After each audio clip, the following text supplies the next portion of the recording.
Hi అండి, అందరికీ నమస్తే. Welcome back to our channel Suji's world. ఈ రోజు ఒక మంచి వీడియోతో మీ ముందుకైతే వచ్చేసానండి. మన జీవితంలో కొంతమంది మనం వాళ్ళ మీద ఎంత ప్రేమ చూపించినా, వాళ్ళతో ఎంత నిజాయితీగా ఉన్నా, వాళ్ళకి ఎంత సహాయం చేసినా మనల్ని దూరం పెడుతూ ఉంటారు, మన విలువను తగ్గిస్తూ ఉంటారు, మనల్ని బాధ పెడుతూ ఉంటారు. అలాంటి వాళ్ళు మన కుటుంబ సభ్యుల్లో కావచ్చు, మన స్నేహితుల్లో కావచ్చు, మనం పనిచేసే చోట కావచ్చు, మనం ప్రేమించిన వాళ్ళు కూడా అయి ఉండొచ్చు, ఎక్కడైనా ఉండొచ్చు. అప్పుడు మన మనసు పడే బాధ మామూలుగా ఉండదండి. మౌనంగా ఏడుస్తూ ఉంటుంది. అసలు వాళ్ళు మనల్ని ఎందుకు పట్టించుకోవటం లేదు, మనం ఎక్కడ తప్పు చేస్తున్నాం, నిర్లక్ష్యం చేసిన మనిషే రేపు మనల్ని చూసి ఆశ్చర్యపోయేలా, మిమ్మల్ని పోగొట్టుకున్నందుకు బాధపడేలా ఏం చేయాలి, అదే ఈ రోజు వీడియోలో తెలుసుకుందాం. అసలు అవతల వ్యక్తి నిర్లక్ష్యం చేస్తున్నాడు, మిమ్మల్ని పట్టించుకోవటం లేదు అంటే మెయిన్ గా 2 కారణాలు ఉంటాయండి. అందులో నెంబర్ 1, అసలు మీరున్న సిచ్యువేషన్ ని ముందు తెలుసుకోండి. అంటే కొంతమంది ఉంటారండి, వాళ్ళు నిజంగా మీ మీద ప్రేమ లేకుండా కాదు, వాళ్ళ వ్యక్తిగత జీవితంలో ఏదైనా భరించలేని బాధ అయి ఉండొచ్చు, లేకపోతే జాబ్ విషయంలో ప్రెజర్ కావచ్చు, కుటుంబంలో ఏదైనా ప్రెజర్ ఉండొచ్చు, కుటుంబంలో ఏదైనా గొడవలు అయి ఉండొచ్చు, ఫైనాన్షియల్ ఇష్యూస్ కావచ్చు. ఇలా ఏదైనా ప్రెషర్ వల్ల మీతో మాట్లాడలేకపోతున్నారేమో, వాళ్ళతో వాళ్లే షట్ డౌన్ అయిపోయి ఎవరితో మాట్లాడకుండా సైలెంట్ గా ఉంటున్నారేమో. అలాంటి వారి మౌనాన్ని మనల్ని నిర్లక్ష్యం చేస్తున్నారు అని మనం అపార్థం చేసుకోకూడదు. వాళ్ళకి కాస్త టైం ఇస్తే సెట్ అయిపోతారు. అలా కాకుండా మనల్ని కావాలనే ఇగ్నోర్ చేస్తూ ఉంటారు, కావాలనే దూరం పెడుతూ ఉంటారు. మనం ఎంత ప్రేమను చూపిస్తే వాళ్ళు అంత దూరం పెడుతూ ఉంటారు. వీళ్ళు 2వ రకం మనుషులు. సోషల్ మీడియా అంతా కూడా యాక్టివ్ గా ఉంటారు, అందరి స్టేటస్ లు చూస్తారు, అందరి మెసేజెస్ కి రిప్లైలు ఇస్తుంటారు, అందరి ఫోన్ కాల్స్ కి మాట్లాడుతూనే ఉంటారు. ఫోన్ చేస్తే లిఫ్ట్ చేయరు, కానీ మన మెసేజ్ కి రిప్లై ఇవ్వరు, మనల్ని చూసినా చూడనట్టుంటారు, పిలిచినా వినిపించలేనట్టుంటారు. ఇలా మనల్ని కావాలనే నిర్లక్ష్యం చేసేవాళ్ళు కొంతమంది ఉంటారు. ఇదంతా మిమ్మల్ని కంట్రోల్ చేయడానికి అవతల వాళ్ళు ఆడుతున్న గేమ్. మీరెక్కడో విషయాన్ని గమనించారా? అవతల వాళ్ళు మిమ్మల్ని ఎంతైతే ఇగ్నోర్ చేస్తూ ఉంటారో, ఎంతైతే దూరం పెడుతూ ఉంటారో, మీరు అంతలా వాళ్ళ వెనక పడిపోతూ ఉంటారు. అసలు వాళ్ళని మనం ఎందుకు వదలలేకపోతున్నాం? వాళ్ళు ఎప్పుడో ఒకసారి మీతో చాలా బాగా మాట్లాడేస్తూ ఉంటారు. దాంతో మీరేమో గాల్లో తేలిపోతూ ఉంటారు. మరుసటి రోజు మొహాన్ని చాటేస్తారు, మీ మెసేజ్ కి రిప్లై కూడా ఇవ్వరు. మీరేమో పాతాళానికి పడిపోతారు. ఈ అప్ అండ్ డౌన్ సైకిల్ వల్ల మీ బ్రెయిన్ అనేది కన్ఫ్యూజ్ అయిపోతుంది. ఈ రోజు రిప్లై రాకపోతుందా, రేపు రిప్లై రాకపోతుందా అని చెప్పి ఆశగా ఎదురు చూస్తూ ఉంటారు. ఈ ప్రాసెస్ లోనే మీకు తెలియకుండానే మీ ఆత్మగౌరవాన్ని మీరే చంపేసుకుంటున్నారు. నేనేమైనా తప్పు చేశానా, నేనేమైనా సరిగ్గా లేనా అని మిమ్మల్ని మీరే ప్రశ్న వేసుకొని మిమ్మల్ని మీరే తక్కువ చేసుకుంటూ ఉన్నారు. ఒక్క విషయం గుర్తుపెట్టుకోండి, ప్రేమ అనేది అడుక్కుంటే రాదు, బంధం అనేది బ్రతిమిలాడితే దొరికేది కాదండి. సంతోషం అనేది అవతల వాళ్ళ రిప్లైల మీద ఆధారపడి ఉండకూడదు. వాళ్ళు మీ మెసేజెస్ కి రిప్లై ఇస్తే మంచిదేనండి. ఒకవేళ రిప్లై ఇవ్వకుండా నిర్లక్ష్యం చేస్తున్నారు అంటే ఇంకా మంచిది.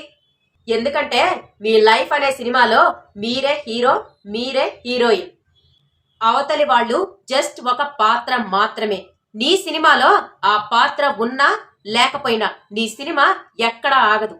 ఎప్పుడైతే మీరు వాళ్ళ చుట్టూ తిరగటం ఆపేస్తారో, ఎప్పుడైతే మీకు మీరే ముఖ్యం అన్న విషయాన్ని రియలైజ్ అవుతారో, అప్పటి నుంచే ఈ గేమ్ మొత్తం కూడా చేంజ్ అవుతుంది. సో ఇప్పుడేం చేయాలి? నన్ను ఎందుకు నిర్లక్ష్యం చేస్తున్నారు అని చెప్పి పెద్ద పెద్ద మెసేజ్లు టైప్ చేసేసి వాళ్ళకి పంపించాలా? నో, ఇలా అస్సలు చేయకండి. ఇలా చేస్తే వాళ్ళ దృష్టిలో మీరు ఇంకా వీక్ అయిపోతారు, ఇంకా చులకనైపోతారు. వాళ్ళు ఆశ్చర్యపడేలా చేయాలి అంటే మీ నుంచి వాళ్ళకు వెళ్తున్నటువంటి సప్లైలు వెంటనే ఆపేసేయండి. ఇన్నాళ్ళు మీ నుంచి వాళ్ళకు దొరుకుతున్నటువంటి అటెన్షన్ ని కట్ చేయండి. వాళ్ళు మిమ్మల్ని ఇగ్నోర్ చేస్తున్నారా, మీరు డబల్ ఇగ్నోర్ చేసేయండి. అలా అని వాళ్ళ నెంబర్లేం బ్లాక్ చేయొద్దు, వాళ్ళ కాంటాక్ట్లేమి తీసేయద్దు, బట్ రెస్పాన్స్ అవ్వద్దు. వాట్సాప్లో పెద్ద పెద్ద బాధాకరమైనటువంటి స్టేటస్లు, లేకపోతే సాడ్ సాంగ్స్, ఎమోషనల్ సాంగ్స్ ఇవి ఏమీ కూడా పెట్టద్దు. అసలు మీరు ఏమైపోయారో కూడా వాళ్ళకి తెలియకుండా ఉండాలి. మీరు ఎదగండి, మీ బాధలో నుంచి వచ్చే ఎనర్జీని మీపై పెట్టండి. జిమ్ కి వెళ్ళండి, దాని మీద స్కిల్స్ పెంచుకోండి, ఏదైనా గోల్ పెట్టుకోండి, దాని మీద వర్క్ చేయండి. మీ కెరీర్ మీద కాన్సన్ట్రేషన్ చేసి మీరు టాప్ పొజిషన్ లోకి వెళ్ళిపోండి. వాళ్ళు లేకపోతే మీరు బ్రతకలేరు అని వాళ్ళు అనుకుంటున్నారు. వాళ్ళు లేకపోయినా కానీ మీరు ఎంత అందంగా ఆనందంగా జీవిస్తున్నారని వాళ్ళకి తెలిస్తే వాళ్ళ ఈగో హట్ అవుతుంది. 6 నెలల తర్వాత వాళ్ళు మిమ్మల్ని చూస్తే, అరే నేను వదిలేసిన వ్యక్తేనా ఇంత అద్భుతంగా మారాడు, అవతలి వాళ్ళు ఆశ్చర్యపడేలా ఉండాలి మనం. అది అసలైన గెలుపు అంటే. పట్టించుకోని వారి కోసం కన్నీరు కార్చడం అంటే ఎడారిలో వర్షం కోసం ఎదురు చూస్తున్నట్టే, అది ఎప్పటికీ రాదు. మీకోసం, మీ ఎదుగుదల కోసం, మీ హ్యాపీనెస్ కోసం ఎదురు చూసే వాళ్ళు చాలా మందే ఉన్నారు. వాళ్ళ కోసం మీ టైంని కేటాయించండి. ఎవరో మిమ్మల్ని పట్టించుకోవటం లేదని చెప్పి మీ గౌరవాన్ని తాకట్టు పెట్టుకోకండి. వాళ్ళని పదే పదే పలకరించడం, వాళ్ళ సమయం కోసం ఎదురు చూడటం, వాళ్ళ నిర్లక్ష్యానికి కారణాలు వెతకటం లాంటివన్నీ కూడా మన ఆత్మగౌరవాన్ని మెల్లిమెల్లిగా చంపేస్తాయండి.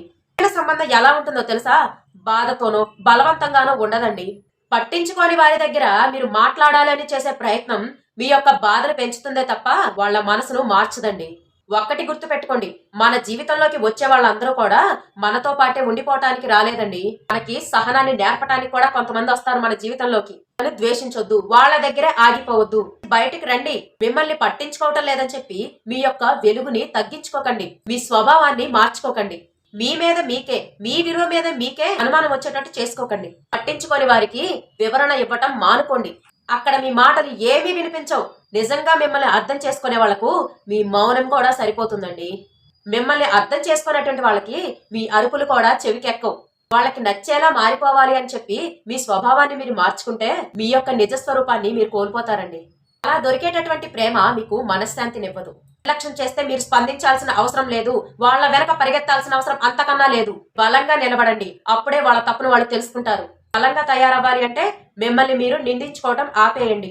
అబ్బా తప్పంతా నాదే, నేనే కారణం అని మిమ్మల్ని మీరే నిందించుకోకండి. అసలు మనల్ని ఎందుకు వదిలేస్తారో తెలుసా?